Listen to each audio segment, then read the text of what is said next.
ஆதிக் ரவிச்சந்தர் டைரக்ஷன்ல அஜித் குமார் த்ரிஷா சேர்ந்து நடிக்கிற படம் தான் குட் பேட் அகிலி. இந்த படத்தோட second single God bless you மாமே. இந்த சாங்கை இன்னைக்கு தான் ரிலீஸ் பண்ண போறாங்க. இந்த சாங்கை ராக் ஸ்டார் அனிருத் தான் பாடியிருக்காரு.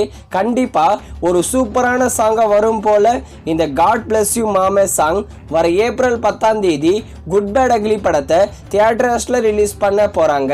அடுத்ததா இரவுக்கு 1000 கண்கள் படத்தை டைரக்ஷன் பண்ண முருகனோட அடுத்த மூவி தான் பிளாக் மெயில். இந்த படத்துல ஜிவி பிரகாஷ் தான் ஹீரோவா நடிச்சிருக்காரு. இந்த படத்தோட மியூசிக் டைரக்டர் நம்ம சாம் சிஎஸ் தான். பிளாக் மெயில் படத்தோட ஃபர்ஸ்ட் லுக் போஸ்டர் இப்போ வந்திருக்கு. நீங்கள் ஸ்க்ரீனில் பார்க்குறீங்களே இந்த போஸ்டர் தான்.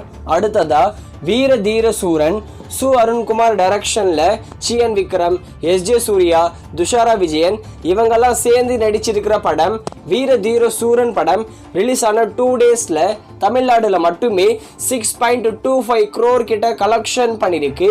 இந்த வீர தீர சூரன் படத்துக்கு day by day collection increase ஆகிட்டே வருது. ஃபைனலாக இந்த வீர தீர சூரன் படம் சிஎன் விக்ரமுக்கு ஒரு கம்பேக் படமாக வந்திருக்கு. ஃபைனலாக எவ்வளோ கலெக்ட் பண்ண போகுதுன்னு வெயிட் பண்ணி பார்க்கலாம். அடுத்ததா மர்மர். இந்த படம் நம்ம தமிழ் சினிமாவில் ரீசெண்டாக லோ பட்ஜெட்டில் ரிலீஸ் ஆகி ஹிட்டான படம். மர்மர் படத்தை எப்போ ஓடிடியில் ஸ்ட்ரீமிங் பண்ணுவாங்கன்னு ஈகராக வெயிட் பண்ணிட்டு இருப்பீங்க. மர்மர் படத்தோட டிஜிட்டல் ரைட்ஸை ஆஹா தமிழோ ஓவர்சீஸில் சிம்பிளி சவுத் டென்ட் கோட்டை தான் வாங்கியிருக்காங்க. மோஸ்ட்லி வர ஏப்ரல் 11ஆம் தேதி மர்மர் படத்தை ஆஹா தமிழ் டென்ட் கோட்டா ஓடிடி பிளாட்ஃபார்மில் ஸ்ட்ரீமிங் பண்ணுவாங்க.